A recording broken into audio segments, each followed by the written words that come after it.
अच्छा, हुमा का भी मानना पड़ेगा, अनुराग भाई के साथ इन्होंने डेब्यू किया और हमारे शो में आके फेमस हो गई। आई मीन पहली फिल्म से यार, मतलब मैं वेट ही करी थी अभी बोलेगा। और जब भी ये आती है ना मेरे शो में, अनुराग भाई मेरे को हमेशा चुप करा देती हैं, और अगर अपनी एक दो सहेलियों के साथ आए फिर तो ये बोलने नहीं देती अम्मा।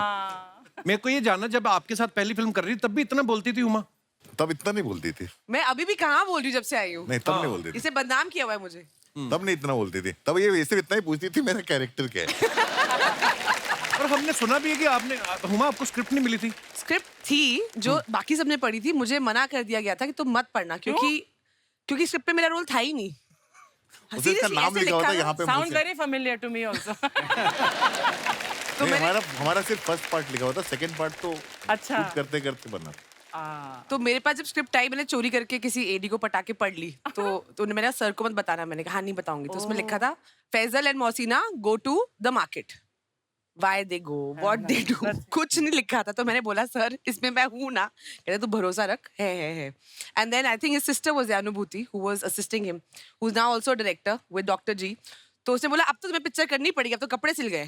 तो इतना प्रेशर डाला गया मेरे ऊपर कि अब तो पिक्चर करनी ही पड़ेगी। अच्छा, जब फिल्म खत्म होती है तो मेरे को तो लग रहा था कि अभी इसका तीसरा पार्ट ही बनेगा, क्योंकि लास्ट में फैजल खान मर जाता है ना, डेफिनेट बच जाता है, और इधर अपने पीयूष भाई और हुमा बच जाते हैं, मुंबई आ जाते हैं। तो मेरे को पता नहीं ऐसा क्यों लगा तीसरा पार्ट भी आने वाला है। बच्चा भी 11 साल का है। अच्छा, उसको 21 का होने तो फिर बदला लेगा वो। 18 काफी है।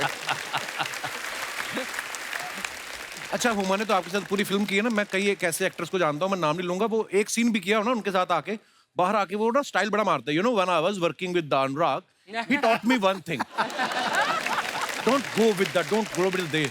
मैंने भी सीख लिया कि मैं बड़े बड़े डायरेक्टरों के नाम लो तो आपकी भी ना वो। तो मैं भी जब वापस आया ना बुसान से, मैंने बोलना शुरू कर दिया, when I was in Busan, Anurag was sitting next to me और he praised my movie Zwigato. अरे वो सच्ची वो कमाल की फिल्म है वो। ये भाई फ्रंट कैमरा में देख के अगर आप बोलते कमाल की फिल्म। आप बिलीव नहीं कर सकते कपिल शर्मा। मैं मजाक नहीं कर रहा हूँ, अनुराग भाई ने सच में देखी है। मैं सोचा कपिल शर्मा पिक्चर में तो कॉमेडी होगी, कहीं हंसी नहीं आई। तो आपको नंदिता पे भरोसा नहीं था? कहीं हंसी नहीं आई, वो पिक्चर रुला देती है आपको। थैंक यू अनुराग भाई, आपकी तरफ से कॉम्प्लीमेंट आना बहुत बड़ी बात है। लव यू भाई। आइए आप विराजमान हो जाइए, जोरदार तालियां हो जाए हमारे मेहमानों के लिए। अच्छा अनुराग भाई, मनोज सर और पीयूष भाई की तीनों की जोड़ी बहुत पुरानी है। इतना लंबा साथ तभी रहता है जब आपके विचार मिलते हो या ब्रांड मिलता हो। भाई कब से है पीयूष भाई, कितने साल से आप सब एक दूसरे को जानते हैं? मैं जानता हूँ कब से मनोज को। मनोज से तो मेरी बहुत पुरानी आ रही है। हम लोग थिएटर किया करते दिल्ली में, एक्ट 1 में। 86 से हम जानते थे। 89 से हमने काम करना शुरू किया। 89 में तब ये वाले माइक नहीं थे? तो आपको इसकी आदत हो गई, ये वाला भी चल रहा है आपका।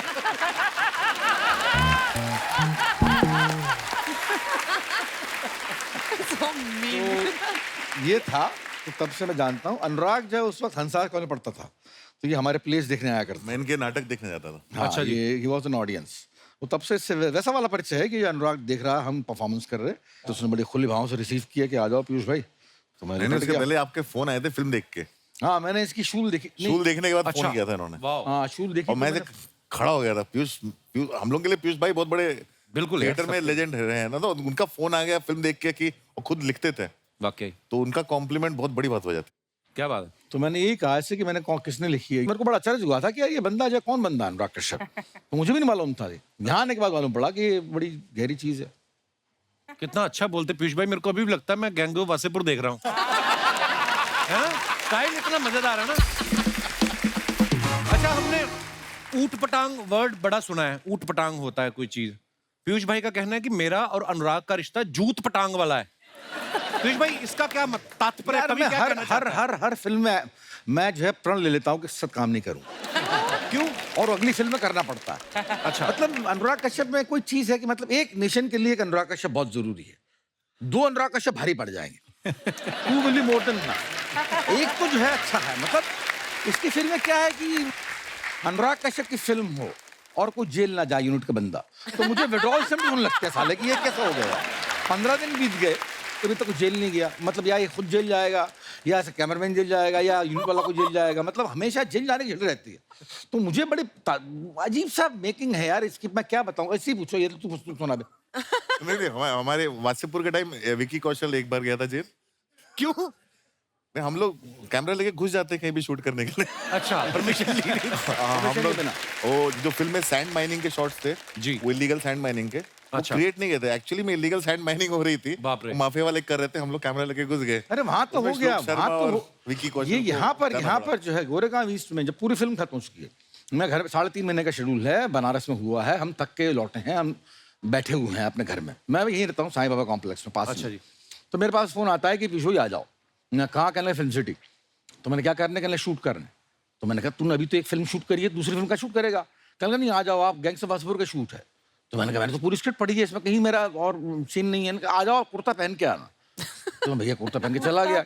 मैं आया, स्टूडियो पता नहीं कौन सा था, उन्होंने कहा कि आप कुर्ता उतार दो। तो मैंने क्यों? तूने कहा था कुर्ता पहन के आना। कुर्ता उतार दो।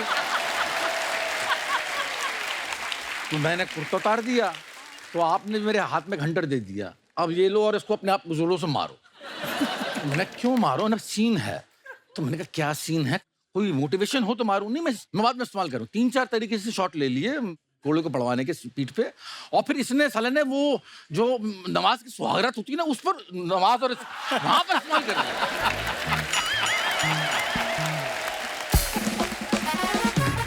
तो आप इसलिए पीट रहे थे कि यार मेरा गिल्ट में।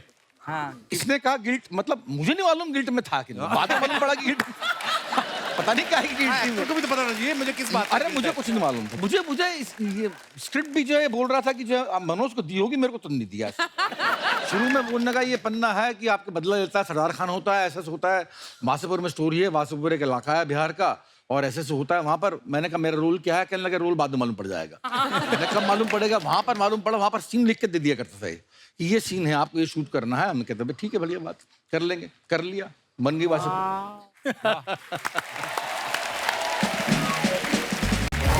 अच्छा, आप सब पंकज भाई को गौर से देखिए, आज ये किसी किरदार में नहीं है। हाँ। इतना सुंदर कुर्ता है और पंकज भाई एज पंकज भाई बैठे हुए हैं।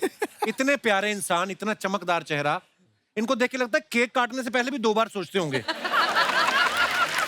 और फिल्म में देखो आप, ये कसाई बने हुए हैं, है ना। एक तो इनका स्टाइल इतना नेचुरल है, प्यार से बम मार दो। बम मार दो तो ऐसे बोलते जैसे हम अपने घरों में नहीं बोलते चाय बना दो। भाई सुल्तान का किरदार जब आपको दिया गया, उससे पहले आपने कोई ऐसा मारकाट वाला किरदार तो नहीं किया था? नहीं, कुछ नहीं किया था। अनुराग भाई, कैसे आपको दिखा इस चेहरे में इतनी क्रूरता कैसे दिखी आपको? वो तो इनका टेस्ट देखा था, इनका तो मुकेश ने टेस्ट लिया था। अच्छा। तो हमारी फिल्म में जो बाकी काफी सारे एक्टर्स मनोज जी के साथ चिटागोंग करके आ रहे थे, जी। वहां से आए थे बहुत सारे। इनका मैंने सिर्फ एक चीज देखी थी, कोई पाउडर देखा। पाउडर देखा था, हाँ, अतुल का। और वो फिर इनका टेस्ट लिया था और करेक्ट था, लेकिन हमारे पास इनको देने के लिए स्क्रिप्ट नहीं थी। अच्छा। और ये उस समय काफी सारे शोज कर रहे थे, तो इनको टीवी शो के बीच में से एक 2 दिन के लिए आना पड़ता था। अच्छा। अरे बहुत मुश्किल था, मुझे याद है ना, डेली सोप एक चल रहा था, तो ये आपके चैनल नहीं, दूसरे चैनल का था। अच्छा। सीख गए आप भी धीरे धीरे ना।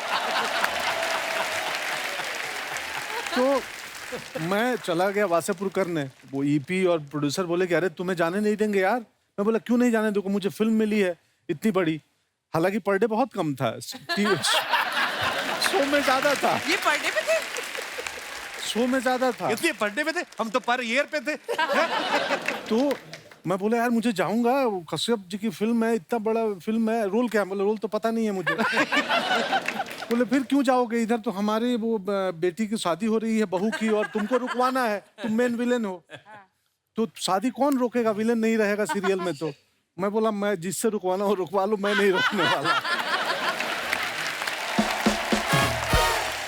तो वासेपुर के चक्कर में उस सीरियल की शादी का सीक्वेंस जो है वो 1 हफ्ते आगे बढ़ा। उन्होंने और घुमाया कि जब एक्टर आएगा तब शादी रुकवाएंगे। वाह। अच्छा, हम सबने फिल्म देखी, लेकिन उसके पीछे के जो किस्से सुनने में मजा आता ना, कि उसके पीछे क्या हुआ था।